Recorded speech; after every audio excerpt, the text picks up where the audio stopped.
What's up, everybody? This is your good host, Paul, and next to me today, finally, is Alejandro. How you doing, How you Paul? doing, Alejandro? I am doing good. This is definitely not awkward at all.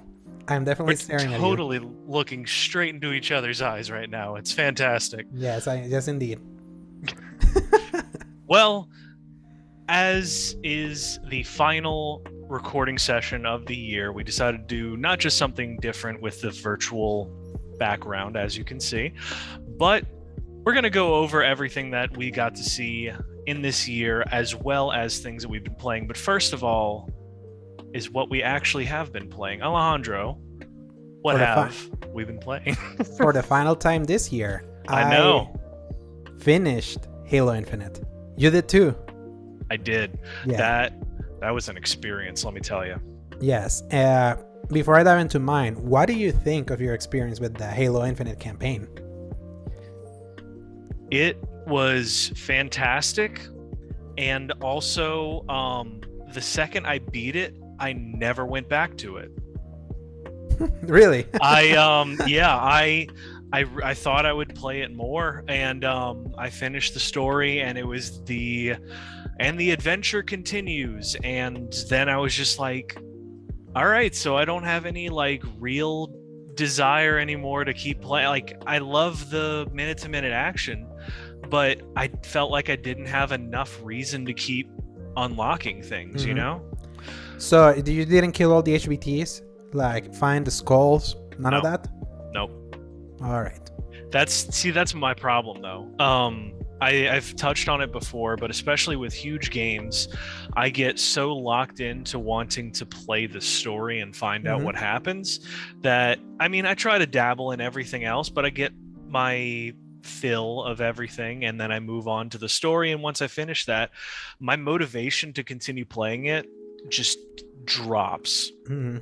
Doesn't matter what it is, how much I loved it. Deathloop, Resident Evil 8 might be the only one that survived that, but everything else, Metroid, everything. So you're basically when I'm done, you're a when I'm done kind of guy. Well, yeah, because my problem is that oftentimes in the past I would usually restart the game immediately, or just keep playing through, or do New Game Plus, and then I burn out on the game. And then I can't play it like ever again. So what I'm trying to do now is play it until I feel like I don't want to, and then now I have like a growing catalog of things that I may remember, may not remember, that I can always go back to, restart the game and be like, whoa, this is like I'm playing it for the first time again. So I guess that's maybe my way around it, but yeah, no, that's been me. But what about you? I know you played for a while. Man, I devoured Halo Infinite. Like, I found all the skulls, I killed all the HVTs, found a couple Easter eggs here and there. I have a question. What do the skulls do anything still? Yes. Or okay? Yes, they're old school skulls. Good. And I'm glad that unlike the Master Chief Collection, finding them actually unlocks them. Unlike the Master Chief Collection, that it's all unlocked by default in like the playlist and all of that. So yeah, I am shocked how much I overall loved Halo Infinite. It was like, to me, that campaign just kept getting better and better, especially gameplay wise. Like, that combat loop was just so dang satisfying. I could never get all like use the grappling hook and then do the Superman punch with a fully upgraded grappling hook that then sends shockwaves that stuns everything. I did eventually unlock. And it is good. Never got all, and I'm glad that I unlocked all of that first, because the other things, didn't care. Yeah. And story-wise, is the only thing with that game that I'm a little just tiny bit conflicted about. I put it in our chat about kind of what it reminds me of. It reminds me of like a season premiere from like a long-running series. Yeah. Where the season finale was horrible, and then now that season premiere has to like try to make it sense, address everything, while also doing like a villain of the week story to kind of ease you in before giving you any tiny kernel of what the season's gonna be about.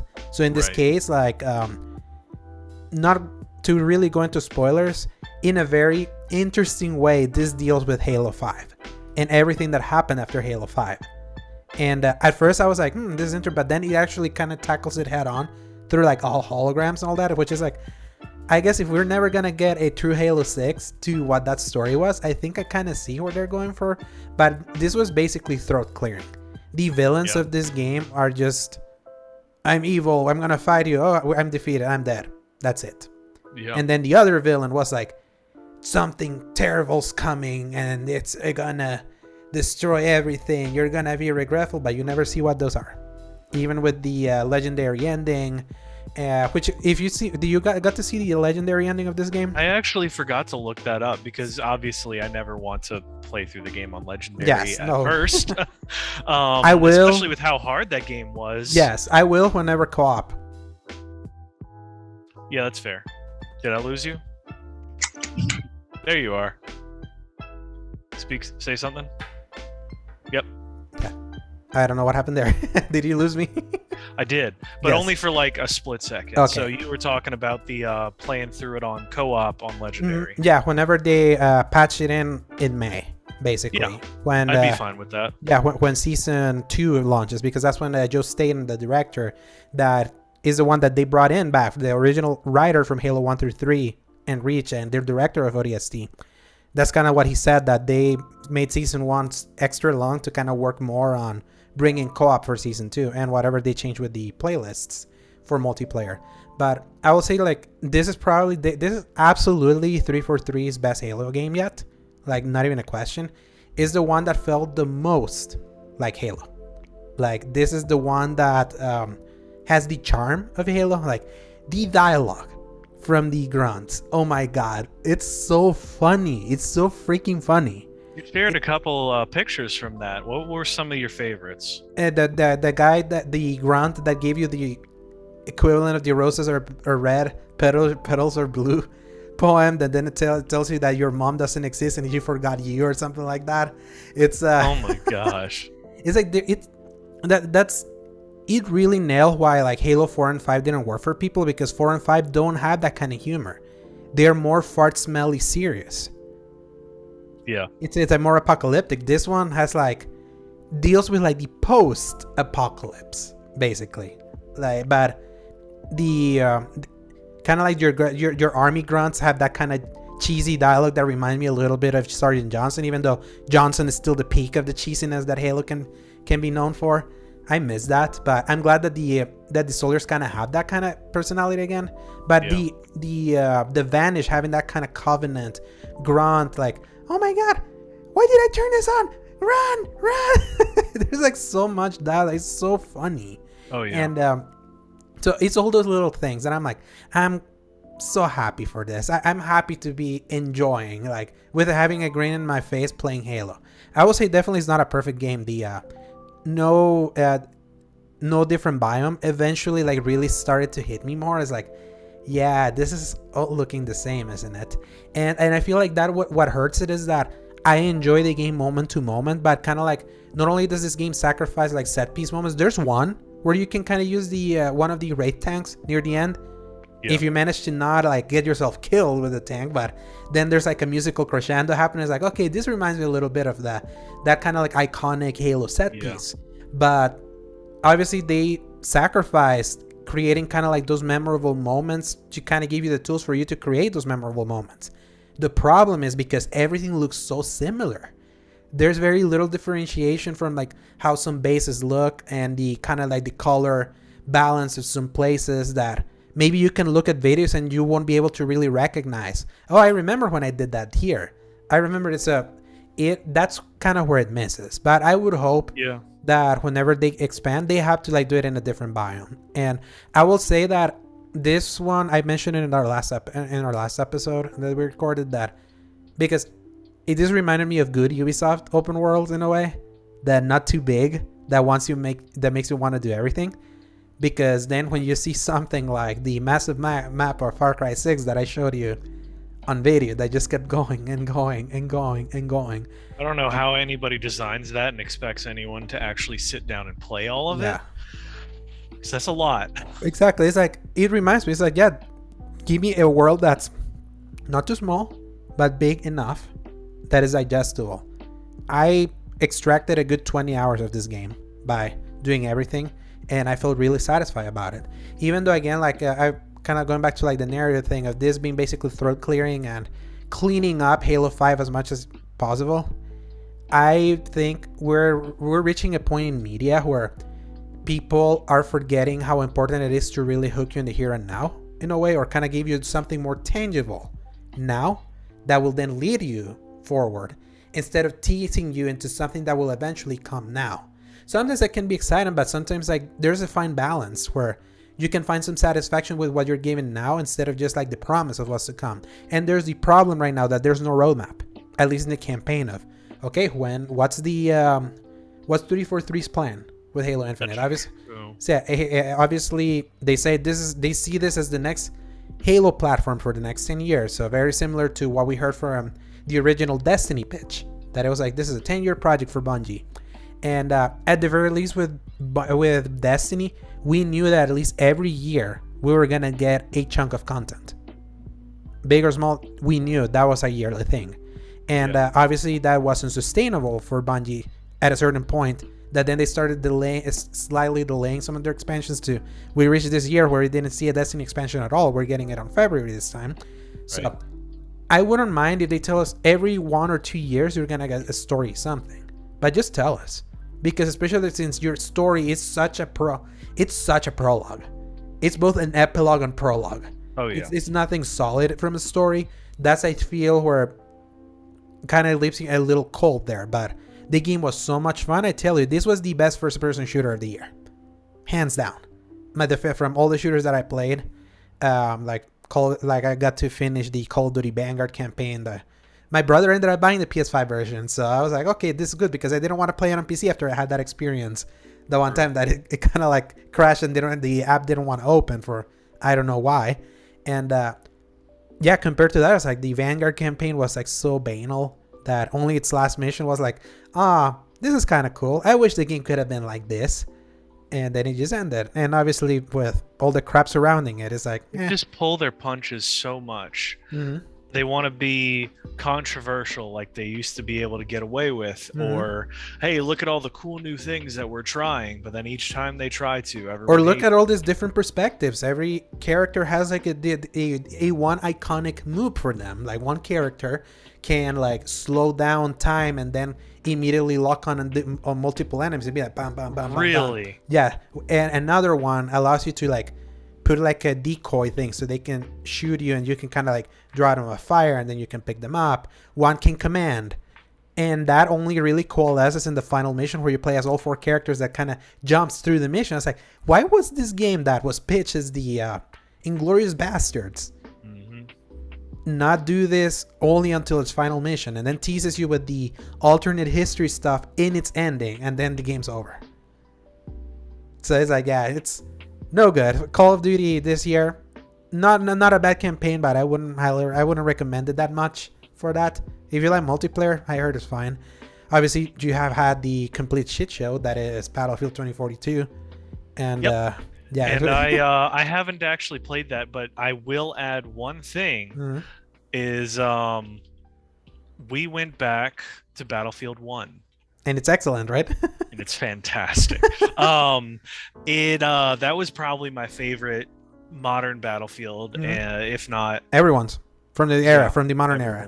Like like the current year, modern from our side of when they released, not from the subject matter. Because I really enjoyed Battlefield 3 and 4 as well, which were actually like modern in universe. But outside of that, as far as this new wave of, hey, we're going to go back in time again, Battlefield 1 was definitely my favorite because I remember my old roommate Glenn, and I would spend entire weekends where he would have his TV and I would have my TV, and we would just sit there almost completely silent in a squad together and play Battlefield 1 over and over and over again. Operations, Conquest, whatever it was. And like, we didn't need all of the crazy cosmetics. It was so fun, moment to moment, unlocking all of these guns and being able to do kind of whatever you want, having those only in Battlefield moments. Going back to that with my full squad of friends, so there was 4 of us in total, was just like a blast. And we're back after that brief interruption. But basically, all that I was going to say and wrapping up was that we were having a blast with everything, and I was ecstatic at every moment as the sound, the graphics, the engine, and everything going on was just firing on all cylinders on a game that's been out for a while. Patched 5 years. 5 years.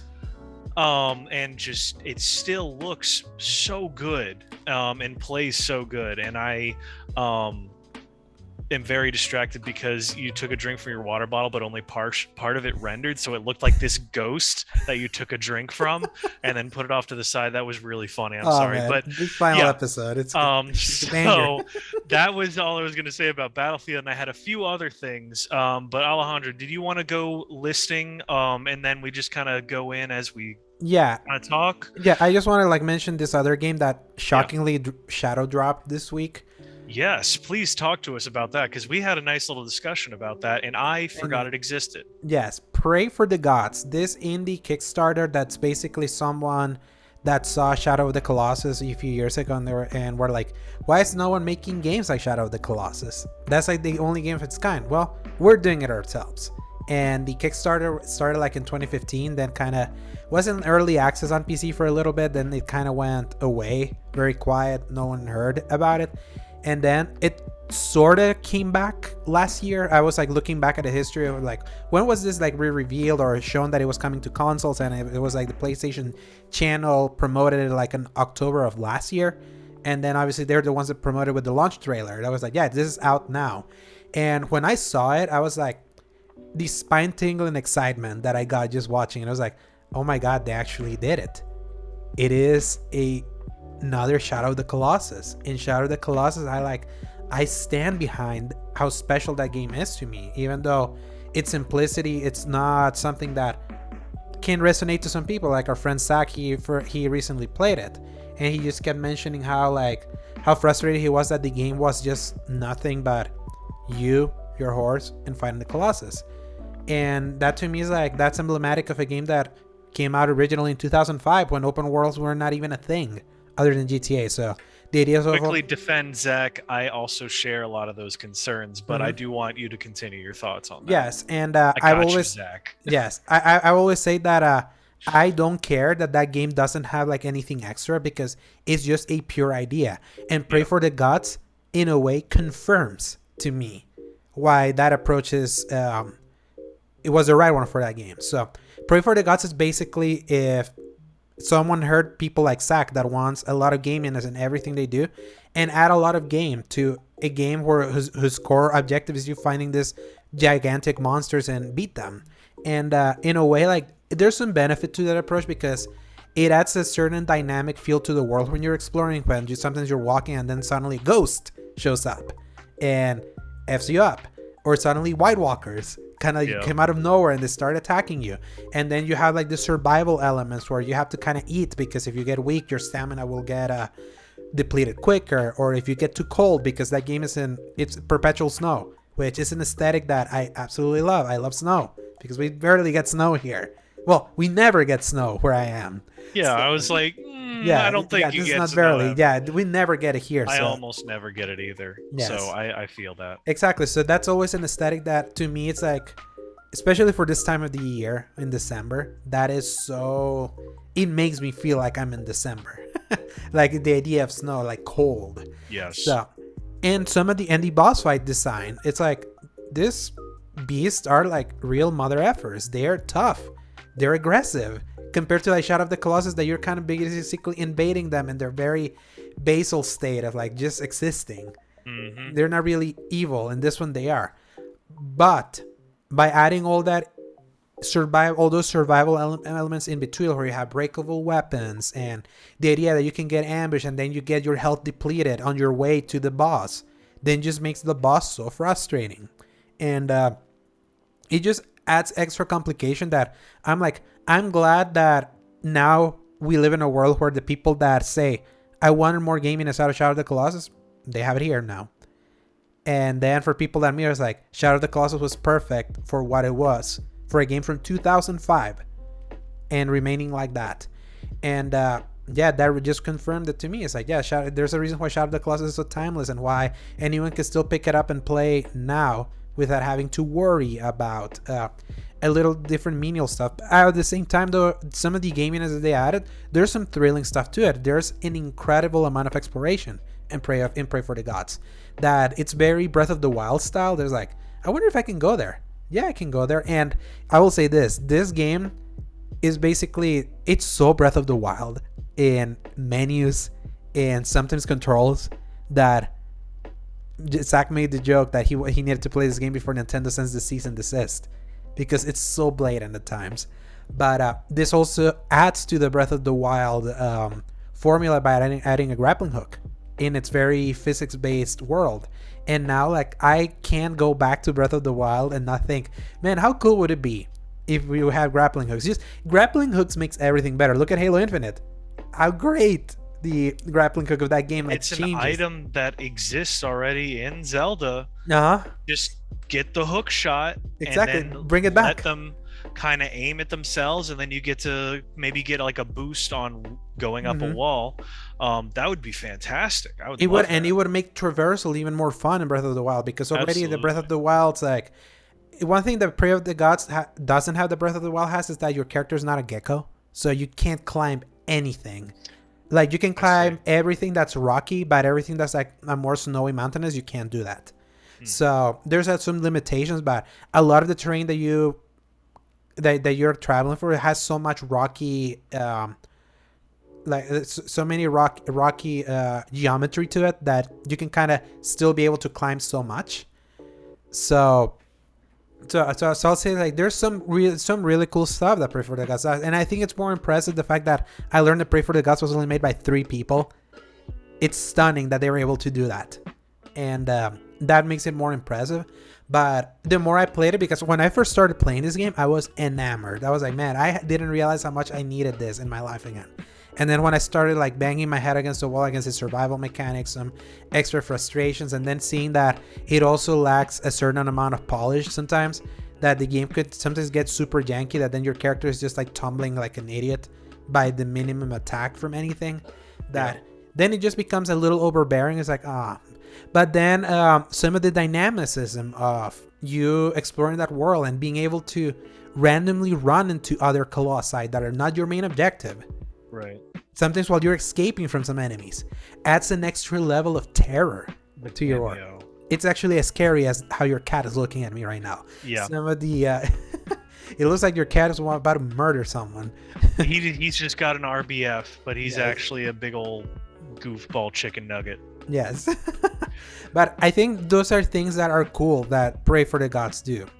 Yeah. And I think overall, I feel in a way it allows it to coexist with a game that hasn't had a significant copycat since 2005. No one has decided to touch it, but also notoriously, Shadow of the Colossus was a very tough development for Team Ico back in the day. They had 48 Colossi planned, and they had to whittle down to 24 and then cut it back to 16. And sometimes in the world, you see remnants of where those extra Colossi could have been. Are there that many Colossi? In the Shadow of the Colossus is 16. That's a total of 16. I feel like I only remember like 6. Yeah, but there's 16 of them. Oh, wow. And some suck, some are amazing. Not everyone's had, like, someone's favorite is different. That's what makes Shadow of the Colossus so interesting. And but yeah, they plan more. There's always been like that talk whenever this remake in 2018 was coming for Shadow of the Colossus that ended up just being a visual remake. Everyone was like, will this be the time? Does the technology will allow them to add 8 more? The 8 ones that they had to cut at the last minute? That would have been cool. That would have been really cool, but what makes... Because that's the thing, like Shadow of the Colossus, there's little incentive to really explore that world. Other than you finding some extra shrines that give you some save points in the way towards some colossi. And sometimes within those shrines, there are like lizards that you can kill and eat that expand your health. That's as extra Shadow of the Colossus ever got. And... some people actually, instead of just trying to look that, they explored the world and documented where they found places where you usually wouldn't even go in the world. That kind of gives you an idea where other colossi could have been. So it's a really fascinating piece of work, that 2005 game. But Pray for the Gods, I say at $30 for anyone that's maybe interested in having a Shadow of the Colossus like experience. For $30, not that bad. It's not a bad game. Not a great game, I would say, because I had my frustrations, but I'm kind of glad I played it. I still haven't finished it. I'm kind of taking a break from it because I reached a point where I was like, this is getting a little too frustrating. I need to step away from this. So just some beware there. But it's something new that showed up out of nowhere at the end of the year. So, but yeah, and then just quickly, like I went back to this. I'm just like chucking away at Destiny 2 right now to get some of the Halo weapons with some better rolls. They've got their full Christmas season in full swing. Their whole the tower has changed. Was that already a thing in the past? The Dawning has been there forever. And the thing is that last year when the Dawning was there, they didn't put the snowballs. Those used to be there. That sometimes those are fun. Yeah, because they are great attack movements. And the thing is that this time the snowballs now have gotten stasis effects. So like for example, if you have like a stasis build, now you can like combine whatever your stasis build is with like the snowballs. That's cool. So that's actually really cool, and that's gonna be here all the way until January. So, and it has a really cool stasis sword that freezes people. I saw that. I'm trying to work on that right now because I'm trying to understand which I messaged you about that and you never responded to. Oh, did you really? It was in the group actually, so that was on me probably. But I was like, hey, so I have no idea about this Christmas stuff. How do I get the materials for like giving gifts? I remember seeing that and I forgot. And then like we got distracted on something else. I've kind of talking about Spider-Man. Sort of figured it out, but it's slow going because I mean, they don't expect you to do it in one day anyway. No, this is a long-term thing. It's fun that I'm trying to get back into my flow, which I don't know why a lot of people didn't like it, but I love Gambit, and because it's like competitive, but I get to shoot. So people used to like Gambit. The problem is that Gambit hasn't been updated in like forever.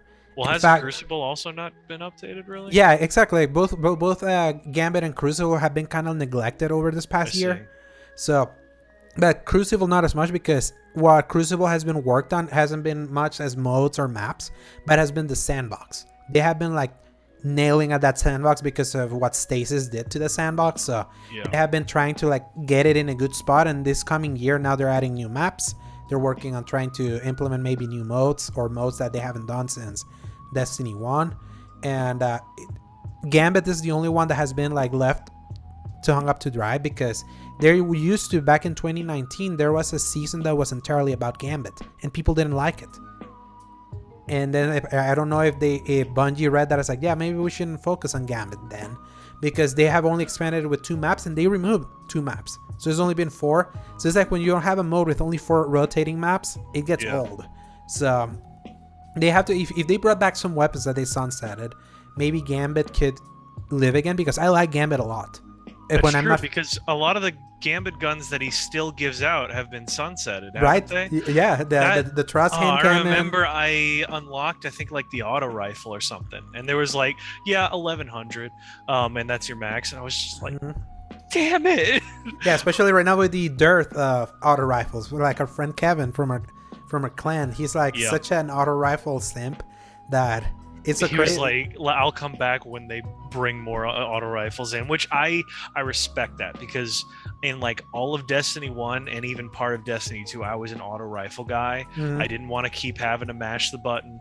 I wasn't accurate enough, so I needed that auto rifle. But nowadays I'm understanding the diversity of it all, and they've made such leaps and bounds in the different rate of fire with everything, and pulse rifles doing amazing, hand cannons being just so iconic, and full auto coming to every weapon soon. Yes, also, that even better, honestly. It's the syndrome problem. When all guns are auto rifles, none of them will be.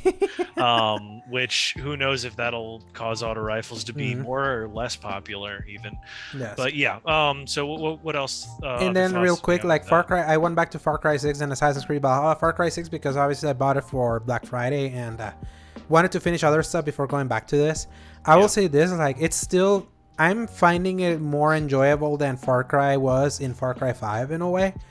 I may not be a big fan of how quickly the game has become so over the top, especially with the introduction of Guapo, the tiger not tiger, the alligator, the gator. So, but crocodile, one of those. Yeah, but there's something really cool about the Hispanic vibe or the Latino vibe that permeates a lot of that game. Like sometimes hearing some bachata music and one mission where you're burning a bunch of tobacco. So I was like, okay, this is cool. I'll say this, like when I started playing this game, there was an option to for the trigger effect for the PS5 controller. There was an option to turn that off, and it would turn off the fact that sometimes the triggers are strong, so it would make them more traditional, but it would still do some dynamic stuff. They took that out, so now it's like you only have trigger intensity at 100, and you don't have kind of like that sweet middle spot. So either you want to have the trigger effect or not. And I've slowly come around with wanting to have trigger effect in some games, but I used to like the previous option they had before they updated. So Ubisoft, you mother effers, bring that back. That was an accessibility option that was so cool. And Assassin's Creed Valhalla, I kind of wanted to install it because they announced the crossover with Assassin's Creed Odyssey. And I haven't played much of Valhalla myself, so I have to apparently make some progress before that even becomes like a thing that I can access. And I do want to reinstall Odyssey because I played Odyssey earlier this year. You remember? I went through the DLCs that I never played. That game just keeps on giving. That's insane. I'm surprised they even bothered. Yeah, and that's the thing. Like, Odyssey is more liked than Valhalla. I'll say this. I mean, I believe it. So people like the vibe of you get to be a Spartan demigod, more or less. I think it's Cassandra. I think people have accepted that game is more a Wonder Woman game than an Assassin's Creed game. Obviously, we're getting a Wonder Woman game by the Monolith people now. But what's funny is that now that game has to contend with a game that basically gave everyone the Wonder Woman fantasy with Assassin's Creed Odyssey. So I think that's why people really love Odyssey, because Cassandra is a hell of a character. I really like her character. So, and that's cool that it's free. This crossover, they added extra stuff, and I was reading that in Odyssey, what this added is like a sort of epilogue now to Odyssey that Odyssey never really had. That game just kind of ends in every facet, so this kind of gives even more closure, I heard. So what's funny is that I played Odyssey before the 60 frames patch, so I had finished it and then they patched it. If you have like a next gen console, you can play it at 60. So I was like, wow, man, that's now I have a reason to reinstall it, because I really like that game. I always tell you that Odyssey is like that weird Assassin's Creed game that's like crack cocaine for me. When I start playing it, it's like I just love playing it. And Valhalla just hasn't clicked for me that way. I don't know why. That I haven't gotten out from I haven't reached England, just to give you an idea where I'm in Valhalla. I'm still in the IC. You're going to be playing for a little while even before you get to the point. I think you can go to the DLC, because I think you have to get to England and then you have to do more missions before you get so like in Valhalla, I'm in Norway. If I'm not mistaken, I'm in Norway. So everything's snowy. Yeah. And I'm very OCD when it comes to Assassin's Creed, so I'm going to the little different white dots, yellow dots things from a map, other than like the synchronization points. So I'm like, there's so many of those. Yeah, there's so many of them, but I can't help myself. Like I can't help myself. That's that's why I tell you, it's like that's the Ubisoft open world formula. It used to be so well balanced where I could do all of that, and now it's gotten so bad in how much it gives you but I just have that allure to do it. I don't know why. Because they know they can get you. That's why they do it. But that's actually why I rage quit the game, because I was trying to play through Valhalla and I couldn't get through this church or whatever it was because it had a locked door and the key okay, this whole locked door thing sucks in this game. It's like I'm in this initial kind of like town area where there's like you see some gold ingots in the map that tells you something is there, and you can't enter that door, and I'm going around circles. Exactly, don't tell you how. And the exploration only does so much, because half the time it's like I looked it up and they were like, oh yeah, you need to do this nondescript random mission first before it even spawns, and like you can't even get the key to unlock this thing. But how are you supposed to know? Because it looks identical to every other place that has a locked door. And I was just like, I don't have time for this. I'm gonna go play something more fun. Yeah, and that's my fear because I'm such a completionist when it comes to Assassin's Creed games, and seeing that locked doors, and when you hold the right trigger and it gives you kind of like the eagle vision, like beam thing that kind of highlights things. Sometimes it doesn't really highlight things. So I was like, man, this is gonna drive me crazy. And I still want to play it because I intentionally didn't play Valhalla last year when I bought it at launch, because I was like, I know there's a PS5 version now. I know the PS5 version is good now. That the PS4 version is not gonna do it justice. So I'll wait then. And I think I waited a little too long. So, but I kind of want to, because I've mentioned it's like I still like that series. I had mentioned many times that I'm dismayed that the live service element is coming now with that one. So I kind of at least want to enjoy the last one they made in this formula before going down this nonsense thing. But yeah, I may play that after this, because the funny thing is I started playing Valhalla immediately after, like, I rage quit it, Pray for the Gods, and but then I was sleepy. I was like, you know what, I'm going to bed, because I was still coming down from the sugar high of watching No Way Home, which you also watched. We're not gonna talk about that for spoiler purposes. It's a really good movie, so I just went to bed afterwards. So I may play that after we record, but I still have to play other stuff that I kind of want to make sure I'm going to put in our game of the year stuff we're going to do when we come back from break. So that's all I've been playing, Paul. What about you? I, similar to you, I played Destiny 2. I went back, played through all the Christmas stuff, and I appreciate that their area where Bright Dust, their market for that, the Eververse, you can buy all of their previous Christmas colors, which is a really crisp, like white, purple, and gold aesthetic, and that is my thing. And I was just like, so I bought like 5 of them all at once. And those are the things you missed.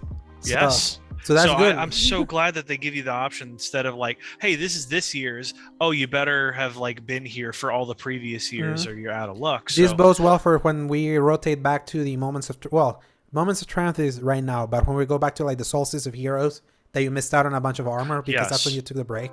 What time of year is that? That's in the summer, right? August, yeah. So whenever I go back around to that, I'll try to save up some Bright Dust and do all that. So yeah, I've just been playing that, really loving those Halo guns. The sword is really fun, even though I have one that's better with the falling guillotine, of course. The battle rifle is just so crisp. Yeah.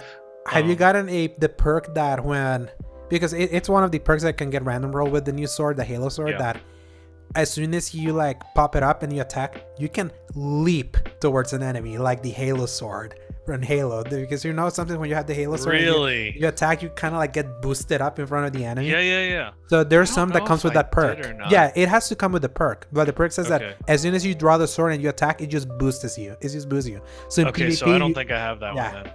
That would be really broken in PvP. That, oh gosh, that's because I don't have the purple one yet. No, the purple one is like a white whale right now. If you follow Paul Tassi from Forbes, really, so it's that bad. Yeah, he has written an article about it because he hasn't got it to drop, and a lot of people troll him, show him that everyone got in god rolls with that purple sword. So I haven't even attempted to try to go. I play Passion. If I play Destiny with the intention of getting one specific gun and it not dropping, it drives you mad. It drives you crazy. Yeah, so I think I've got everything else that came out with that. I got the shotgun, the grenade launcher, the sword, the battle rifle, the exotic magnum, the trace rifle with the Covenant thing. That's fun. I do wish that the trace rifle was different class than the battle rifle.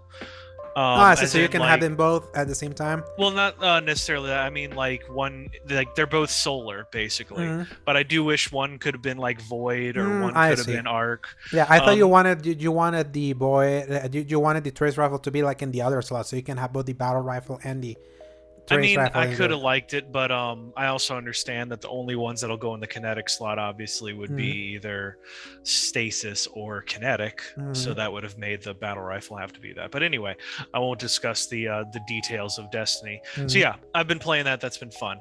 Red Dead Online, I briefly checked into that today actually because their Christmas event was going on. They were giving away a couple of free things if you logged in, and the entire world is covered in snow right now. So it requires you to be wearing a winter outfit, of course, or like your core will start to deplete, which I love because the area that's cold enough for that to be a thing is so high on the map that it almost doesn't matter, and you're wearing everything all the time, and you can't wear the cold stuff anywhere in the game because they're like, oh, it's too hot, you're gonna have your core draining. I'm like, shut up, I want to wear my furry coat. But so that this point I'm riding through Valentine and Strawberry and all that stuff, and it's like this light snow this coming down at all times, the snow's collecting on my jacket and on my hat, and I'm just like, gosh, this game has such good tiny detailed mechanics. I love it. I just wish the rest of the game was fun. Yeah. And I online because campaign it is. Yeah. Clarify, yes. Because I logged in, I got the free stuff, I walked around, just enjoyed the snow, and then I played Destiny. It was just like there wasn't any reason for me to keep playing it, and it hurts my soul. The other thing that I played was an indie game called Submerged. That was I remember it was on like an indie showcase or something with like Sony or something. I saw it was on sale for like $2, maybe $3. And essentially it is like, oh, the world's been submerged in water, you're on this little motorboat, and I think you're like your brother has been injured or something, you have to go around through the submerged city, kind of like a 3D platformer, to find things to help him. And what I thought it was going to be was like this cute little stylized jaunt through a post-apocalyptic world, because I kind of vibe with that. And it ended up being this really janky mess, unfortunately, because like there's no shadows on the characters. You run through and like the mechanics just don't feel right, jumping and moving around. The cutscenes are like, I don't think they speak, but that's not the problem. It's just the weird contrived problems that they derive from not having voice actors. And your goals are just these single giant bright first aid kits that you have to find, and there's like 5 of them, and it has them listed. It's basically like a PS2 game in the modern age, and I was just like, oh my gosh, we got Kina for that. Yeah, this is just not vibing. This isn't the play, so I immediately deleted it. So I'm sad to say that, because I like to give indie games a shot, because especially at that price, really good stuff, especially at that price. Like, I would say it's still worth it just to find out, but it's a shame that all happened. But anyway, what I really want to talk about is that I went back to Marvel's Avengers, and I finished this story. And I was right? I mean, absolutely, of course. The mechanics are sound for every character. I switched my favorite character to Black Widow from Thor, because in the intro tutorial was like most of what I had played, and then I played a little bit of Hulk, which didn't vibe with. Kamala was all right. Iron Man was kind of cool, but I wasn't feeling it, you know. And then I played through that whole mission with Natasha, and I was just kicking butt with her, and I was like, she feels so nice, right? This feels good. Like, I've got distance moves with the guns, I've got like disruptive attacks with her little stun moves, her grappling hook to kind of like her grappling hook, characters. Her one jump like takes her 25 feet in front of you. It was she's ridiculously she does squats or something, I'm saying, but it was really fun to play as her. And then once I got back to Thor, it was like everyone else was so much higher of a level with their combos that I was just like, what I do like is when a game will level up characters you don't play as, so that when you play as them, they're like already got certain things unlocked. Yeah, this one doesn't do that. Yeah. And it doesn't do that. So I'm like, you're taking a step back from these characters that are like decently leveled, and then you play as somebody who just sucks, and you're like, God, it just slows me down so much. So that was just what was happening. But to briefly touch back on the story, it's a story that is greater than the sum of its parts, because by itself it's very by the numbers, and it's like any other situation, because I don't really care that much about aim as a system. It's just like they're fine. Another like faceless group, and I'm like, all right, I know about them, but I don't really care. And I never cared about MODOK. I hate him. He looks stupid.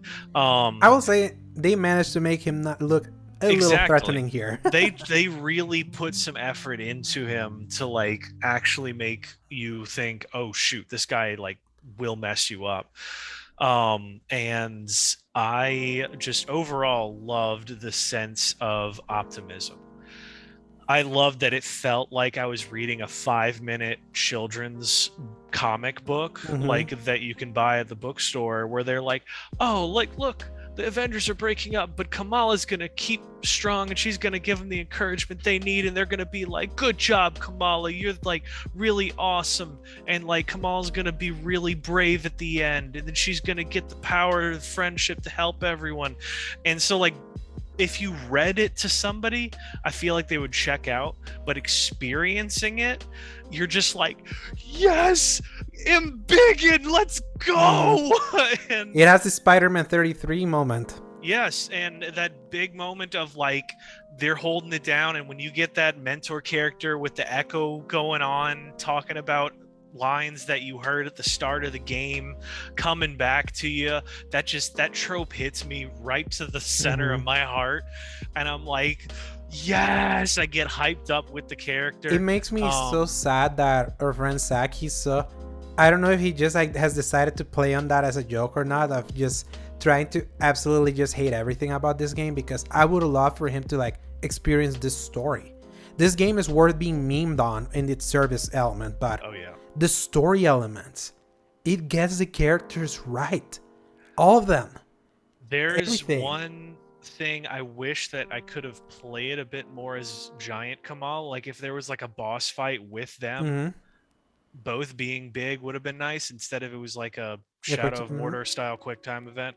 But yeah, like overall, Zach, if you're watching this, just try to play through. Honestly, I really checked out like after the tutorial area and beginning part, like that Utah segment, like I was not in it at all. Even like it wasn't until I probably got Iron Man that I started picking it back up, because it was just Bruce bouncing off Kamala, and while Troy Baker's fantastic, I wasn't getting the everyone speaking together kind of a, I don't know if I'm explaining it right, but you wanted the team dynamic, and at the very beginning it was just between two characters. Right. It was basically The Last of Us Redux. Yeah, and Bruce Banner was like not as much one of my favorite characters. I know some people just really love him, but he's not my guy. So when he was the only one left talking to Kamala, I'm like, I don't even care about this guy. Come on. And they did a good job of getting me back into it, absolutely.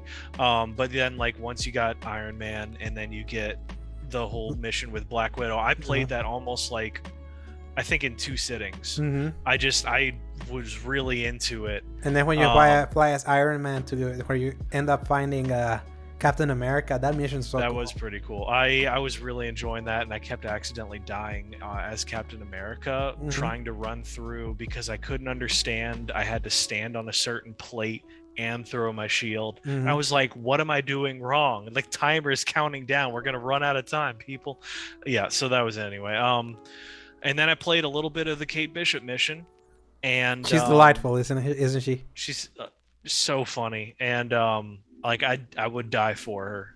Moment from Brooklyn Nine-Nine. It was just like, I've known Kate Bishop for a day and a half, but if anything happened to her, I would kill everyone in this room. It's so funny because like she's like that in the game. She's like that in the TV show, the Hawkeye TV show. It's so funny that I finished that, and then that night I watched the first episode of Hawkeye, and I was like, oh yeah, so they nailed this, which I really appreciate, because I literally know nothing about Kate Bishop. When they talked about the show, I thought they just recast his daughter, and his daughter was the new Hawkeye. I was like, is that what's happening? Because he calls his daughter Hawkeye in Endgame. So I was like, is that what's going on? But no, that was definitely a different dynamic. But I'm vibing with it a lot more than I thought I would. And that campaign was brief because it was like a DLC. So yeah. And I think I still have like one mission left of it because I got a little tired at the time. Yeah. But anyway. And then you'll have the Hawkeye campaign, which is the Future Imperfect, and then you'll have War for Wakanda. Right. And then, I mean, I already have technically Spider-Man, but I haven't played as them yet. But yeah, so I guess to wrap up my thoughts on all that, I love how it's this like endlessly positive motive of like believe in yourself. Like I kept imagining switching out Kamala for Peter Parker the whole time, and I was like, it works, and it's the same as like what I grew up on, and she's just the new generation audience stand-in for this generation of audience. And I'm glad they did it with a character like her, because it's what you need to like bring more obscure characters into more mainstream stuff. Do it with them. Exactly. That because like I didn't care about Miss Marvel at all. And I didn't understand who she was because I was getting Captain Marvel and Miss Marvel mixed up all the time because Miss Marvel used to be the same person until she started going by the other one. And then that's not even talking about the DC guy now called Shazam. So, man, I get heated about that because my dad used to love watching the show in the 70s when it was Captain Shazam, Marvel. When he was called Captain Marvel. And so he gets so confused every time that comes up. He's like, but I thought Captain Marvel was the guy. Why is he here? And I'm like, Dad, I can't explain this to you right now. But yeah, so that all that said, I really love the story for it, and I really appreciate it, and it was worth $15. The last thing that was new that I played-ish was I went back to Skyrim because I realized that I needed a comfort food in my life, and that's Skyrim for you. That is Skyrim, absolutely, because I played through it. I don't know the lines by heart, but it's just the voices, the campiness at this point that everyone plays seriously. I'm just like, it's so good to you are the Dragonborn. I am the Dragonborn. Show me the shout. Oh, somebody stole your sweet roll. Even my wife actually made the reference to the arrow in the knee joke, and I was like, I appreciate that. I'm glad you remembered that. Yes. But it's just, I was in the middle of playing through the Dark Brotherhood storyline, which I don't know, did you ever finish that one? Nope. Did you ever start it? Nope. So I will say, if you ever do go back to Skyrim, that is probably I haven't installed the most compelling and interesting storyline in the game. But that's not the vampire story, right? No. Okay. This is the Hitman Assassin group. Which what is your preferred build in Skyrim, or just any RPG really? Mr. Your shield in one hand sword. That was my first playthrough as well. Okay, that's fine. But the cool thing is that with them and then the Thieves Guild, it forces you to play the games a little differently, and it doesn't matter if you don't have a build in that. It gives you items that'll help you, like the robes they give you for the Dark Brotherhood. The boots are enchanted so that you sneak silently at all times. Ooh, nice. Yeah, so it like they give you items to help you out with that, and like the Thieves Guild gives you a lockpick that doesn't break. Which, okay, that's great. There is a trick to it that if you finish it, you have to give up that item, but many people just finish it to get the trophy and then go back and you just keep this skeleton key, they call it. And it's just so fun finding those little details. So yeah, if you ever go back to it, find the way to initialize the Dark Brotherhood storyline. It's so fun. It's so interesting. So I just finished it, and I keep playing that game. I love the music, and I just love walking through the world. I feel I'm this close to finally be in the mood for Skyrim to like devour me. Finally, I think I'm getting now so close. I would much sooner say go to Skyrim than play Valhalla, but maybe that's me being a little biased. I feel I will be able to beat Skyrim before I beat Valhalla. So I think it's absolutely. But like the physics alone make it more interesting, just like Halo. We talked about that, where you get so many options because of the physics engine, that a lot of those games that are more like grounded, like Valhalla, of all things calling Valhalla grounded, you don't get that many options, you know? Like you might get some ragdolls and that might be it. But yeah, so just Skyrim. Anybody who's never played it, go play Skyrim. If you have, go back and play Skyrim. Play something different. Have fun. And that's it for me, Alejandro. And that concludes what we've been playing for the last time this year. Yes. Paul, at this point, I would ask you to press X for some news, but there were some news items, NFT crap and all that, but I'm like, you know what? It's our last episode. I don't want to get bothered in that because the world right now in the gaming news section is a terrible place. Other than the fact that Splinter Cell's coming back as a remake. Hey, so, and it's not open world. Yeah, it's not open world, so but we don't need to dwell on that. For our final episode of this year, before we come back first or second week of January, let's just talk about the year, Paul. Our first full year now with the X button. Not uninterrupted. Not like the pandemic didn't disrupt us and we canned the show for like an entire year. And I think we should be happy that our first season was only 15/16 episodes. 13 and we have 13 episodes. And we were like, oh my gosh, we'll never beat PJ's record. And now we have about 30 episodes. This is episode 33. 33. And this is the end of the official season 1 as it shows in audio services, because you can, our Anchor.fm platform can separate for seasons. So yeah, whenever we start in January, we're starting back at episode 1. Okay. Because it would be season 1. So we don't get too bogged down with we're in episode 100 and something, even though technically we could reach an episode 100 eventually, but just to make it an easier point of entry, because then when you have so many episodes, you don't want to, it's daunting to jump in. So, but yeah, I want, instead of pressing X for some news, I want to talk about some of my favorite moments of this year, which thankfully I have been one that has been re-listening to some of our episodes to see where we've been and how things have been. And obviously we started this year in May.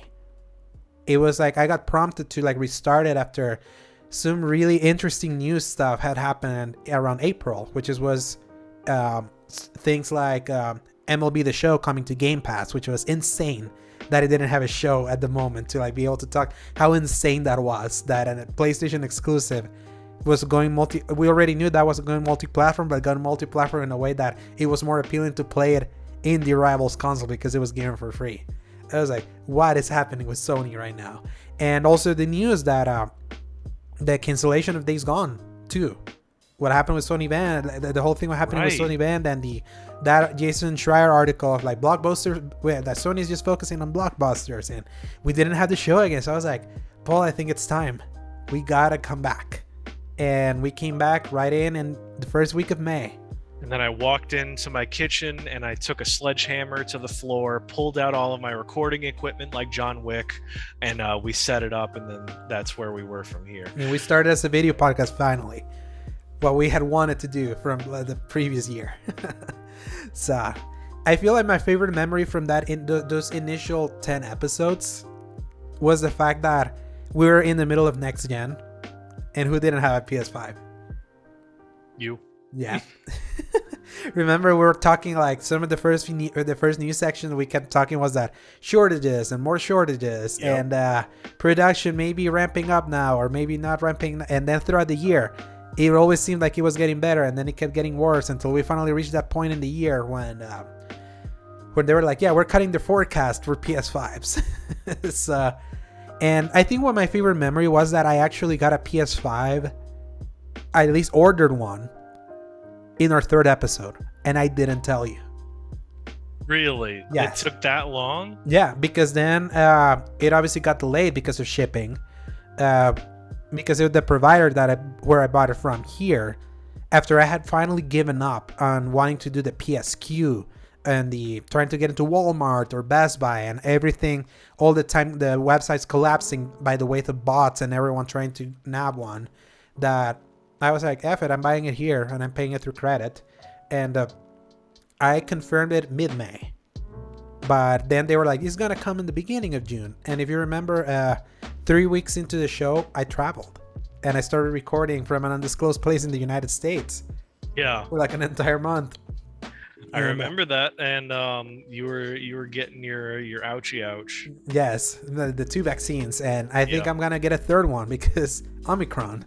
And is that going to be something you can do in your country though? Yeah, because they brought Pfizer here, and I want to stay within the Pfizer vaccination shot. I think that's the one that I got. My wife got Moderna. So yeah, it was crazy. You have no idea how like hard it was in those first 10 weeks, like to keep hitting the fact that I had gotten a console, because I wanted that. You to be able to keep a secret like that is shocking to say the least. Yeah, it was a case of blue balls, and we're gonna talk about blue balls later. Oh my gosh, and blue balls! I swear, yeah. I'm gonna mute the ability for you to say that word for all of 2022. Because I wanted to have that moment of here, look what I have here, like what I did when I tell you. I'll never forget, because I was telling you what I was playing, and then I was playing Ratchet and Clank Rift Apart, and then you were like, "Oh yeah, how's that?" Wait a minute. No, because you were like, "Yeah, how's that?" I'm playing Ratchet and Clank Rift Apart, and you were like, "Wait a minute," and then immediately when you did that, I just pulled the box that it wasn't rendering. So I was just so happy that I was able to do that. It took way longer. I had planned on doing that on week 4 or week 5 at least, not almost episode 10. So. I can't believe that it happened all the way back at episode 10, though. Yes. Oh my gosh. We've been doing this for 33 episodes. Yes. Can you imagine? Imagine all the people that have been doing podcasts for 500 episodes, if not more. It can be like, that was the beauty of podcasts. It's like a time capsule. I love time capsules. And I can tell you, those like pre-COVID episodes that are still live on YouTube, they're a really fascinating time capsule of us gearing up into the next gen before the catastrophe hit. Speaking of catastrophes, my second favorite memory of this year that happened within those first 10 episodes was E3 2021. It was like, I was excited that we were finally going to cover E3. And what we ended up getting was a great Microsoft showing, and also a great Nintendo showing, but a disastrous showing by almost everyone else. Ubisoft showing nothing, Gearbox being an embarrassment, like people wasting time, like the Take-Two diversity panel that was just a Zoom call. Oh yeah. And of course the cherry on top that gave us the meme of the year that forever ruined a word for you. Square Enix E3 2021 conference. The Strangers in Paradise. Yes. I will never forget, because that entire conference was just punch after punch after punch after punch of like disappointment for me. That we started with the Guardians of the Galaxy like extended look that was like 30 minutes, and I was like, I skipped through partially. I didn't. Yeah, because it was long. They showed a lot of Guardians in that thing. It's a game that ended up being really good, but it spent a lot of time with Guardians. Then they'd be like, oh yeah, we're bringing Final Fantasy 1, 2, 3, 4, 5, and 6 as pixel remasters. Right.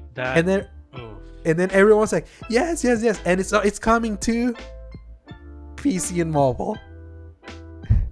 Can you imagine just like the cock block that was for I'm so almost many. glad that Final Fantasy VII was like my first, as far as chronologically released games, because I think my first was, good lord, I think it was 10. And then I worked my way back from there to 7, and that was like the furthest I was willing to go. And then I briefly tried 4, but anyway, just because all of those other ones just get messed up, forgotten, thrown to the wayside. They briefly tried to re-release them on the DS, and then they put 4 on the PSP instead for some reason, and then they just gave up. Yeah, 5 never. Then 5 never appeared. Never. I think did. 6 did as 3, Did because Final Fantasy 6 was Final Fantasy 3 somewhere in the world. So it's weird, but just the idea. That's true. The naming convention is really strange. The truth of the matter is that those original 6 Final Fantasy games are not readily available. Right. So them doing that in the conference was like such a gut punch for everyone that wanted to like replay them, because you do that on PC and mobile when your audience is on PlayStation and Nintendo. So again, that's another case of blue balls. When was that mobile Diablo game that was on mobile? Diablo Immortal. Was that last year or this year? I think it was this year, the technical test of that. That hasn't even been officially released That yet. was funny when he's like, y'all guys don't have phones? Yes, but that was Blizzard, and that wasn't even this year. That was in 2018 BlizzCon. Okay, that's what I was asking, if that was this year or previous. Oh yeah, that was years ago. All that of was this starts to blend together after yes. a while. So in 2018, Blizzard had to suffer through that because they didn't have anything to show. Then the next year, they had to forcefully show Overwatch 2 and Diablo, and Diablo 4. And then people found them out that they were just a terrible company in general. Yeah, we'll talk about that later. Yeah. And yeah, so but going back to that E3 Square Enix thing, so they cockblock everyone with those Final Fantasy announcements. Then we see Babylon Fall, where we're like, oh yeah, Babylon Fall, the game from Platinum. Oh, what the heck happened to Babylon Fall? Why is this looking so horrible? And they made it a service game on top of that. What the heck? And then immediately, the favorite moment of the year happened. I see you decided to find out a few things related to tinfoil hats. Yeah. No. We're still talking about. Oh, we're still talking about the Stranger in Paradise. Yeah, okay, because fine. then after you that, can roast me on this one, and I'll roast you on the next one. Yeah, yes, no, because it was so funny because that after I had been so deflated with the Babylon Fall and they getting this live service, then Stranger of Paradise thing happened, and I was like, oh yeah, this is the Dark Souls Final Fantasy that they were gonna release. Yeah. And then you immediately text, this feels like something I would have been a big fan of when I was younger, but looking at it now, I hate everything about it. And immediately something clicked in my mind. I was like, oh my God, I have something to troll Paul for the rest of the year. Oh, yeah. Endlessly. Well, the problem is that it just kept going on and on, and then I'm gonna kill chaos. The beta / demo came out, and it just kept going on and on, and oh my goodness. But I feel that demo, when we finally played it, I think that was kind of like the end of that meme. We kind of died down after that. It did. Yes.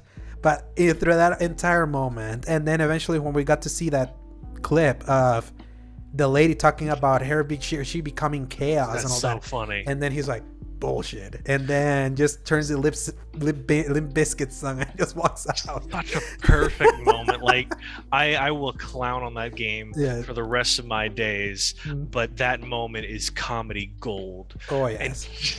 And just...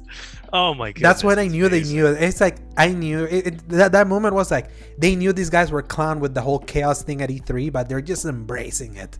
They're just going for it. With Tetsuya Nomura, that sounds like something he would unironically do and think it was the coolest thing in the world, because like that's exactly who he is, and he'd be like, what's the most awesome mic drop I can imagine? Okay, the guy saying BS and then playing Limp Bizkit on his iPhone. Like, what in the world were you thinking, my guy? Yes, it was just me waking up that morning because TGS had happened, and everyone was like, I can't, and waking up to Twitter, and so even someone was like, I cannot believe this is real, and me watching that, and I was like, oh, I have to share this. I was like, and you were like, the audacity. Am I really gonna play? We're gonna get this for just for the memes alone. And I think probably my favorite moment this year is that was one of the moments where we played something and we had such a diametrically opposed experience playing something. The biggest divergence of experience for sure. Because I enjoyed my time with that demo, playing it in the difficulty I did, and you played it in a normal and decided that was a little too hard and just broke you.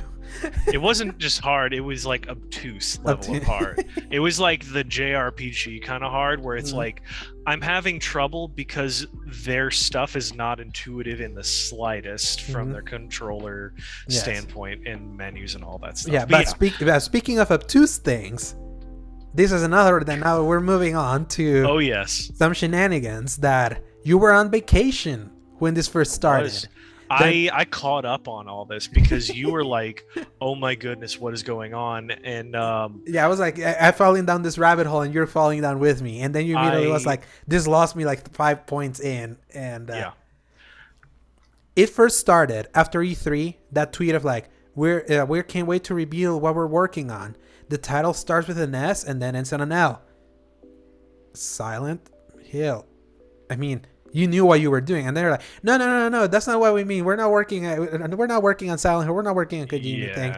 So then it's like, we're having this trailers app that even though we're a PS5 exclusive, not even their first party ever reveals stuff through a trailer app. And then there's this countdown that looks so elaborate that then they were like, no, that was not official, but how coincidental that then the day they said this app is finally gonna go live back in June.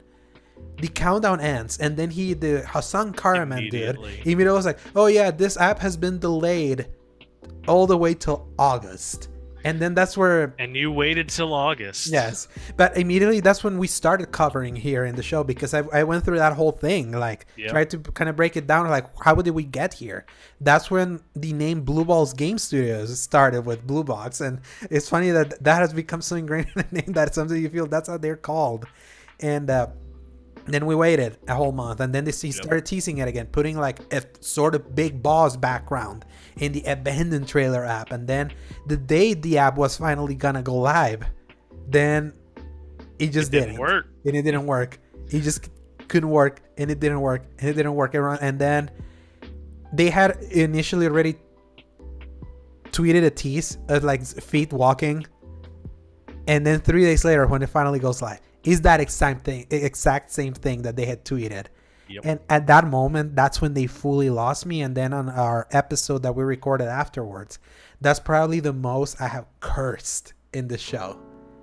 When I was like, I cannot believe... And like maybe 2 or 3 weeks ago when Ubisoft started acting up. Oh yes, they took on that ire afterwards. But that's the thing, like, I ended with a threat. A death threat almost with this guy. Like, I want these guys to get their balls cut. I remember what you said. Yeah. I won't repeat it though. Yeah, I know. So it was like, and I think what was so funny when I was like talking my experience, you were just like leaning in your chair, kind of like if you were the Squidward meme of like bathing on the sun and looking, and then Yep. That's one of the moments that I was like, I can't believe that you called that and you still like stayed the course, and you're like, yeah, I was right. But then you tweeted you made an amazing pirate meme about the whole Abandoned thing that got a couple of retweets and all of that about the whole Abandoned thing. That was so hilarious. So, oh man. And I thought Abandoned was done, and then suddenly it showed up in a media screen. It's like, oh yeah, the playable prologue is happening on Q1 2022. I was like, F you guys, I don't want anything to do with you right now. You took so much, even though we know now, especially with how long we covered Silent Hill in the show, with news that BGC confirming, Silent Hill is actually happening. There's this Japanese studio that's working, and then the Gamatsu being like, yeah, that's basically Kojima. It's gonna be Kojima Productions. And then we're like, this whole Abandoned rollout was like Kojima done wrong. So it makes it extra hilarious that Silent Hill through Kojima, because everyone was like, this is going to be Silent Hills made by Hideo Kojima, and ended up not being.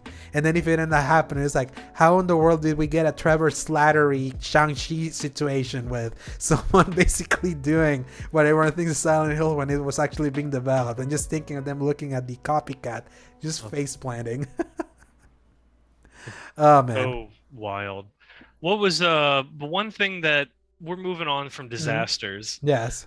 Because that stream that we did, it was what was it? It was the reveal of Destiny 2, the Witch Queen, right? Yeah, that was a reveal that they finally were gonna like pull the curtain enough of what the Witch Queen was gonna be, like how it was gonna look, and what was coming for the next year and change. And it was that like a CG trailer. It was gameplay. It was weapons. It was the anniversary talk. Yeah, the crafting and the anniversary. Weapon crafting. Yeah, the anniversary bringing the Gjallarhorn, which is the anniversary happening right now. And I mean, I would say, shoot, they talked about so much stuff. It was an exciting point. It was like that stream was such a great moment, because obviously they correlated that stream with the fact that they were about to celebrate 30 years. So there was like a bunch of, you could feel the weight of Bungie celebrating their existence, and everyone that's been a Destiny fan seeing in what great shape the game was headed in a way. And it was cool because that was one of the first live streams we did, kind of like a reaction. We still gotta work some kinks to make reactions seem less choppy, like when we put BODs and all that, but that was our first attempt at that, and it was fun. Unfortunately, we decided to also, because that was a week of streams, and the way we bit off more than we could chew. We were like, that was really fun, let's do that again. We're gonna do the Microsoft Xbox show immediately after, and they were like, what is this? We reached a point like halfway through when they were like explaining about Trebuchet and talking about Age of Empires 4, and they didn't show a single piece of a trailer or gameplay which had already been revealed, and instead they go into this 15-minute explanation on trebuchets. I was like, what is going on? I don't know what's. Yes. Why would they do this? And that's the thing. Like I put that entire stream up there. I didn't cut it. We are literally just chatting about Destiny in that one. We're just still talking because we were kind of playing Destiny in the background while that was happening. Yeah, I remember that. We just gave up on it. But was that where they revealed Forza 5? Forza Horizon 5. Yeah, they didn't reveal Forza Horizon 5 there. That was at E3. They had an extended demo Forza Horizon 5 at that thing. But that was a point where I was like, Microsoft had an excellent E3 where if you were not convinced about Xbox and the value of Game Pass, that conference was like a gut punch of like, if you're not, if you don't want to like take advantage of the value offer here, we don't know what else to tell you, because that was a showcase of value, and that proved that was borne out at the end of this year, and it will continue to borne out now that everything's kind of like the pieces. Microsoft put all the pieces together to basically set themselves up for success. It took them a while Sony was still putting up stuff, but now we're here. We're finally at that moment, and these were all the building blocks. But that Gamescom thing was such a misstep for them, because I was like, you didn't really show anything new here. Why were you here? So instead, now you're gonna be memed about Trebuchet. They didn't even announce Halo Infinite's release date there. They waited until Keely's thing, which you missed because you were gardening at the beginning, and I was hoping we are gonna do a reaction for that one, which was the big one, but we couldn't. We never established that we would. No, we did. We never said we would. It's in the stream. We didn't say that. Yeah. I refuse. I blanked, and I was just like, wait, that was happening today? I'm in the middle of cutting grass, so I'm gonna run home after that and see what happened. So we ended up not doing a stream for that one. Yeah. But we ended up doing a reaction immediately afterwards, and that was the first time in the show that we had a guest. Zach joined us. That's true. And he was a dark silhouette. And he had the dark silhouette. Yeah, and surprisingly, that's still to this day the most watched episode we've had. I don't know how, but apparently we had it going. Yes. And then we hit the magic sauce with that. Yes. Speaking of magic sauce, then Mother Nature decided to be like, Paul, you lived through Katrina once, so how about you live through this again? The week after. Hey, you fought trauma one time. Well, how about you deal with it again? And then it just kept happening. Because how long that hurricane was? A full week, right? Well, so the hurricane itself was very quick. It was a fast one that just kind of pulled through. But the problem is that it was literally about like 2 or 3 miles per hour less than a category 5. And we also missed most of it, and we still got like destroyed. But like everywhere to the west of us got like leveled. Like entire cities got flooded out, and just because they were smaller, they didn't get news coverage. But they're still struggling out there today. Yeah, I'll never forget, because I was like so worried about them then, because I thought that was gonna be the first week that understandably was not gonna put out an episode, because obviously. But you were able to fill it with the with Zach? Either PJ or Zach. Yeah, it was Zach. PJ only filled up once at E3. After E3, we had E3. Yes. Then you went on vacation, but you told me about vacation You didn't even tell me ahead of time there was going to be vacation, so I had to panic. I had like a panic attack moment. Yeah, that was probably PJ joined on me. in. Yeah, but this one obviously you're like, yeah, hurricanes are happening. Like, oh no! But then Zach joined in, and we had Zach I think 4 times overall this year. I wish we had gotten him one more time, but obviously schedules. But I hope sometime this year, like this coming year, we can have him more, because he can have some interesting perspectives, and I kind of want him to feel even more confident to be in podcast, because you can see some improvements, like him expressing himself as he kind of goes. So, and I would have loved to have him for that Metroid Dread talk. Yes. Oh yeah, we're gonna talk about that one later. But then after the Hurricane Apocalypse thing, we had been waiting, because us as primarily PlayStation people, even though we play on everything, we have been wanting to hear from Sony. Like literally all year, and their state of plays had just all been garbage, basically. Like nothing really exciting for that, like nothing to really get real excited about as like a PlayStation, primarily PlayStation gamer. But that they finally decided almost a year to when they did that event where they announced the price of the console in September 2020, and when they revealed that God of War was coming in 2021, like just with the logo. Obviously that ended up not happening, but we finally had that happen, and I will say that event started really strong when they revealed the remake for Knights of the Old Republic, and And then had it said the Switch was gonna get the original. Yes, but that was for a Nintendo Direct afterwards. For Switch, I know, but still, it's just so funny. But at least they can play that now. We can't play KOTOR on PlayStation right now, so I wish, because every other old Star Wars game like Republic Commando, Jedi Outcast, it's on PlayStation, so at least they get that. But we're getting the remake in PlayStation. So, and there was that Korean looking game. We saw it there. I don't remember its name. Oh yeah, the one that we kept going back and forth on, looking like Bayonetta or Vanquish and whatever. Yeah, and then then that entire thing was like a bunch of repeats from that we had seen previously. Tiny Tina, like the Alan Wake remastered was leaked beforehand, so it was like it lost its punch. Was that where the Doki got shown as well? Doki got first shown at Opening Night Live. So. Oh, okay, good. We don't need to talk about that anymore. I was just thinking about it. Zach's biggest nightmare, the pedophilia nightmare. His and mine both, honestly. Yes. Anyway, that was the event that they saved the biggest bangs for last, like Insomniac's Wolverine. That was revealed there. That was a good showcase. Yeah, and I remember when we saw it, I was like, "Oh, here comes Spider-Man." And I was like, "Wait, what's that? Oh my God, they're doing Wolverine!" And then we started like that long chat and stream because we had the reaction there. Well, Gran Turismo was even happening. Oh yeah, Gran Turismo was happening. It's Gran Turismo for people. And then immediately after, you see some line. I was like, "Is Infamous coming back?" I was like, "What? Spider-Man 2? Wait, they're working on both of these right now. They're insane." And Venom showing up, confirming that. I was just like, yes. Just banger after banger at that point. And then announcing that Uncharted 4 getting its PS5 version, which is going to be $10 for us. Which about that. Yeah, and obviously the God of War gameplay finally showing very advanced. That can be, even though they didn't give it a date, it looked expensive enough and like God of War that I was like, yeah, I can see this coming out next year. It's like everything's basically built. Yeah. Hopefully this coming year that happens.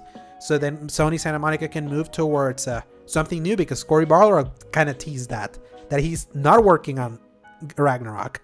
He's working on something else that he can't reveal. So I was like, yeah, I can't wait for us to get Ragnarok so we can kind of close that up and see what else new can come. So that at least gave us something as PlayStation owners to enjoy, because we're not going to get nothing else that year other than a couple games in September, and then everything was going to be third party.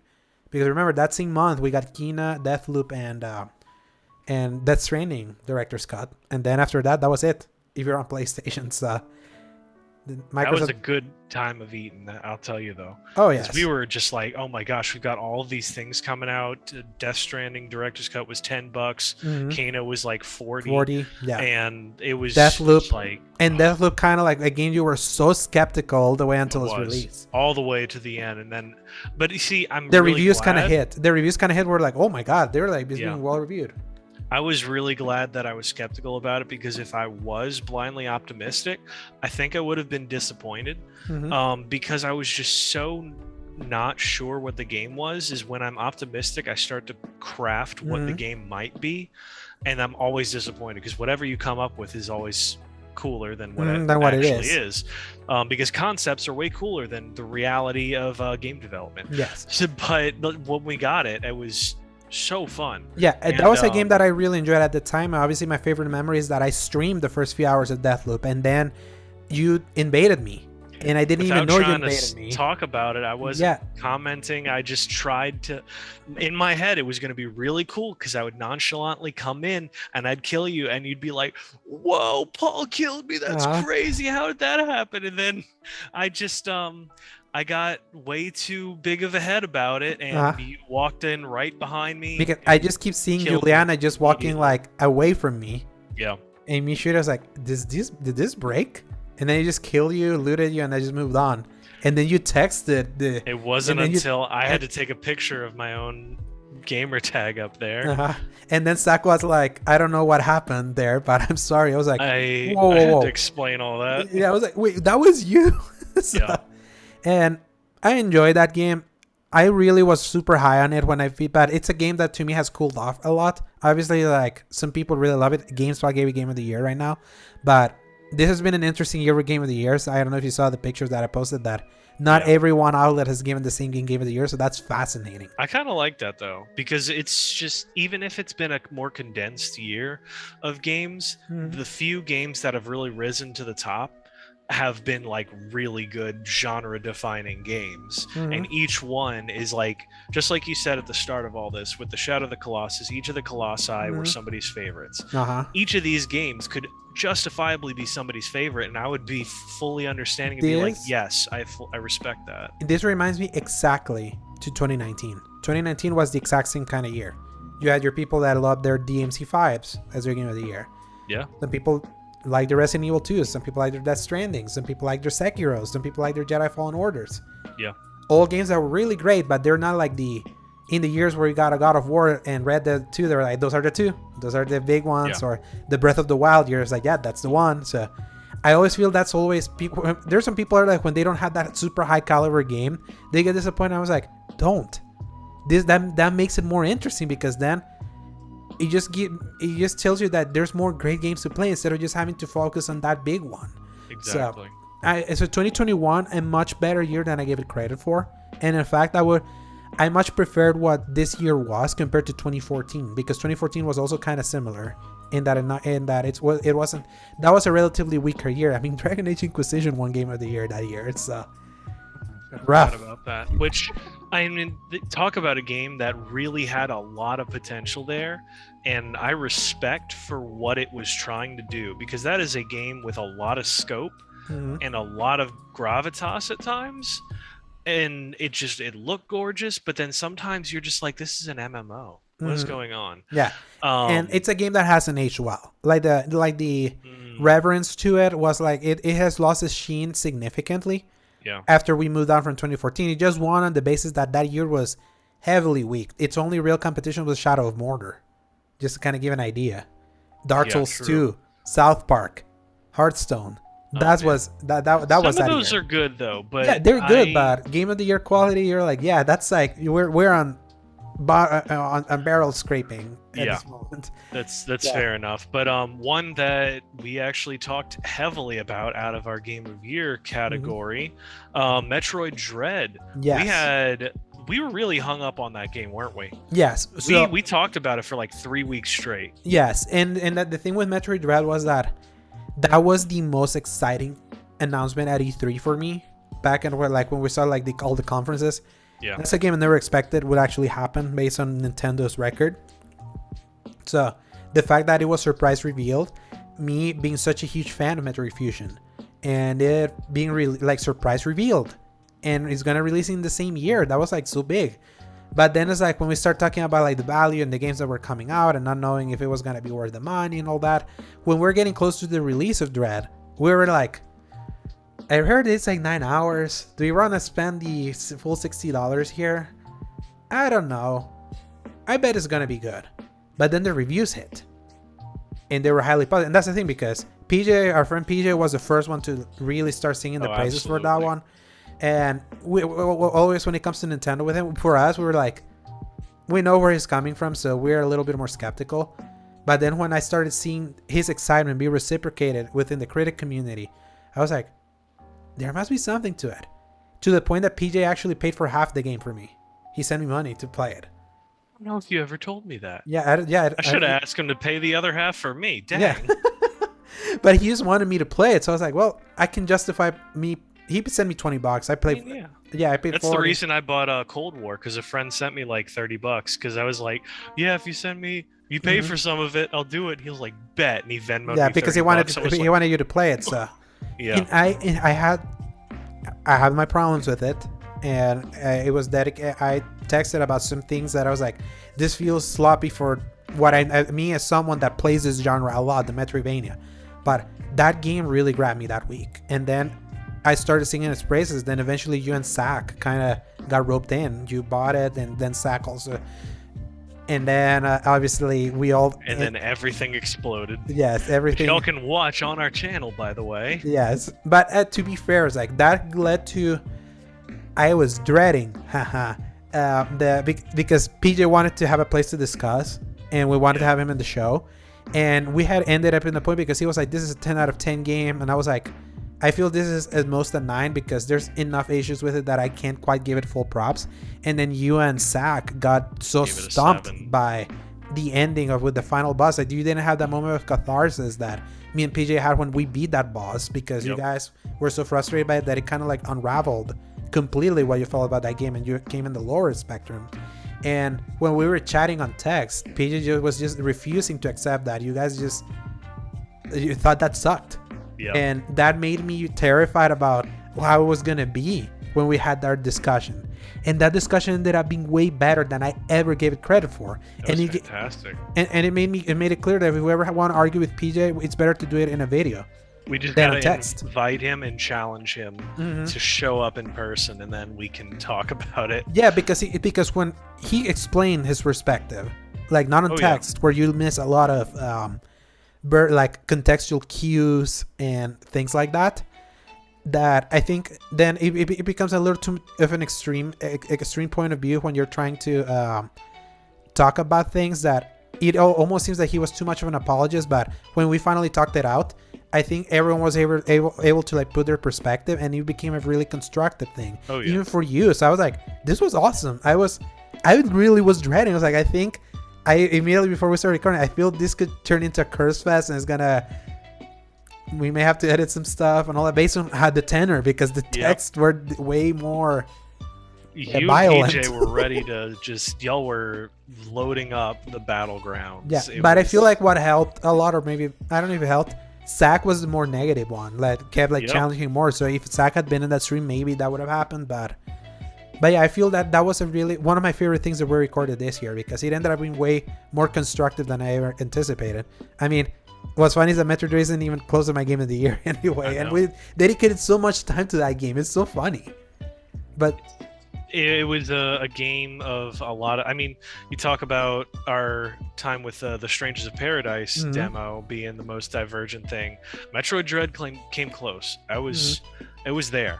But man, it was so fun. But one other thing that we like to talk about, and we played through entirely, was the entire mainline Halo series. I honestly, when you suggested it, I wasn't not sure if we were going to get through it all. Yes, and we ended up, especially because we took extended breaks unexpectedly. That after like Halo 2, like Halo 3 we started, and then we took a few weeks before we like completed it. Same with something would come up, we couldn't finish an episode or two. And then Halo 4 we were able to like devour like really quick before you went on your honeymoon like 2 anniversary. And then we did Halo 5 all the way till before the release of Halo Infinite. And I'm shocked we did it right on top. And I'm glad we did it at that moment, because you didn't get to stew on Halo 5's catastrophic ending. We finished that, and I jumped straight into Infinite, which was like a breath of fresh air. And man, it made probably my experience with Infinite even better, because I finished 5 and then just straight in with the catharsis of the story, the better gameplay. Yeah, it being the cleanup of that story helped a lot, because you at least, whenever you would see references to the Guardians and things like that, it's like, I remember that. Imagine, like, hey, that was yesterday. Imagine if you had only played it once, because a lot of people haven't replayed this campaign because a lot of people hate it. Imagine people only played that and then trying to remember, what is that? All this reference, because it was such a, let's clean this up. But I was so happy with that was like such a great memory that led us all the way till the end of the year. And then ended with Halo Infinite, which was such a, compared to last year, that the last moment of our year was Cyberpunk, that ended a very tumultuous year in a tumultuous note. This is a wild game, that's for sure, and a wild year as well. Imagine if we were recording when that was happening.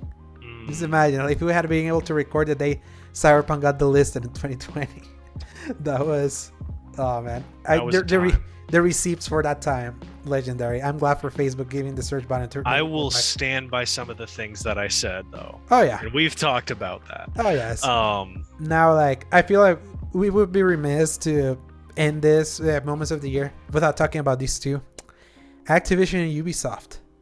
Activision gave us a nightmarish time by like the things, roller coaster we wanted to get off of, but has been going on for like all of this year. Yeah, it started in July. The whole thing with the lawsuit. Really? Like the first thing we learned was the suicide thing. Remember? Oh, you're right. Yeah, and then just when we thought they were done, like they ousted a president. There's been like 3 walkouts now. Then there was the Wall Street Journal thing, like expose over the CEO Bobby Kotick and all that, and just how much that has reckoned that company and made me really soul searching how I consume a lot of their games, which made me realize it was insane. That was like, man, I played a lot of Call of Duty. I actually replayed the Call of Duty series this year, but I'm not feeling confident about Vanguard.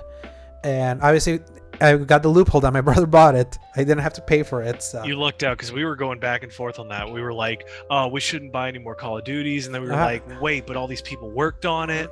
And then you lucked out because you got to get somebody to buy it. And I didn't buy it at all. And then I showed that trophy that they gave me for watching the credits. I was like, that's true. That made me feel things. I was like, man, that's a good reminder that these are people that like, the people that are working this place are not the people that are in these losses that we keep reading, the horribleness happening there.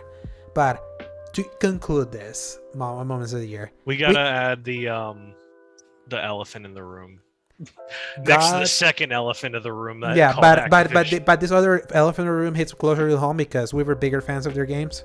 Yes, freaking Ubisoft.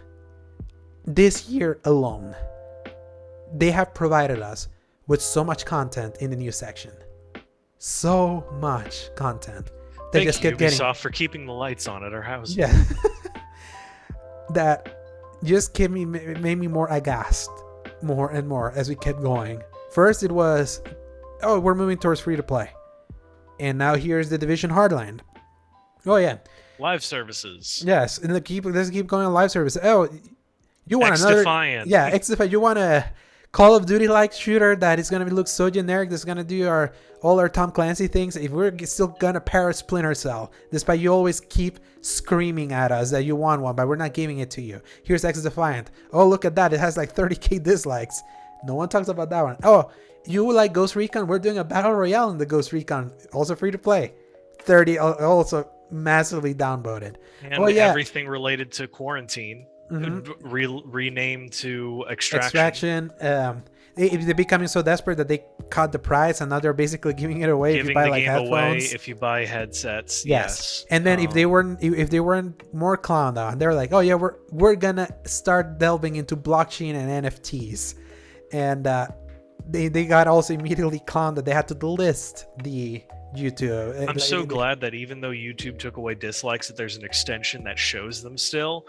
And people can blast that, and people can fully blast them. They can't hide it anymore. Yes, because that's the worst part that could happen this year is YouTube protecting these corporations by eliminating dislikes, because dislikes send a message. They send a message heavily to Ubisoft, and obviously the live certification of both Assassin's Creed and Far Cry this year that they announced that we're making Assassin's Creed Infinity.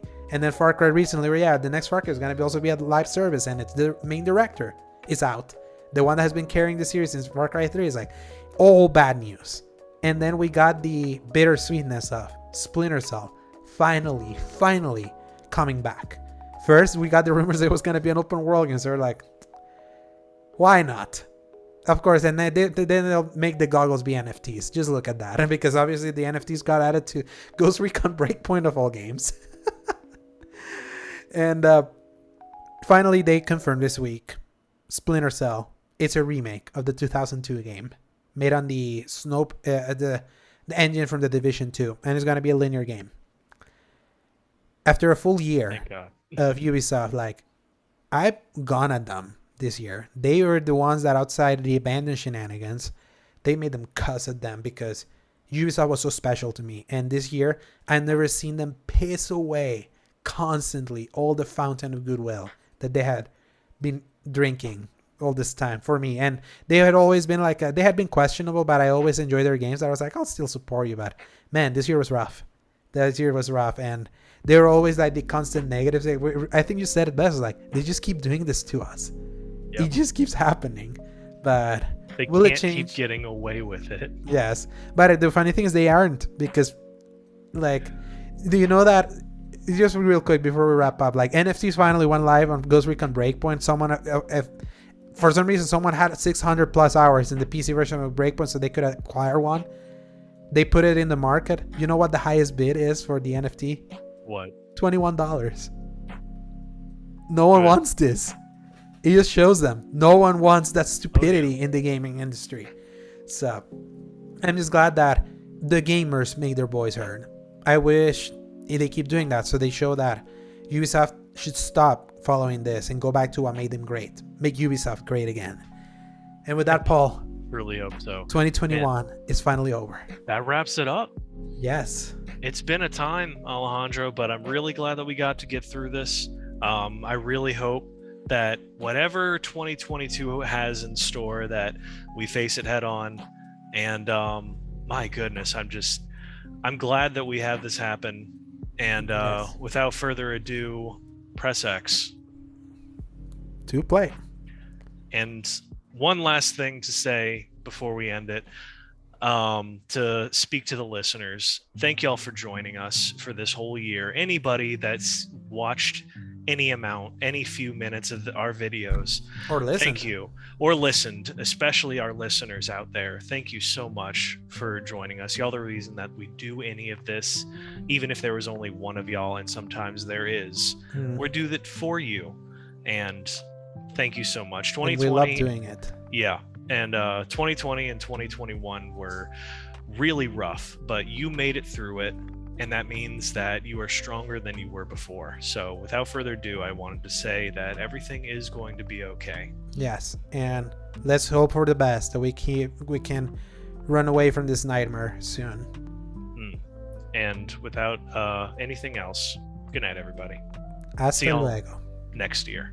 Adios. See you in January.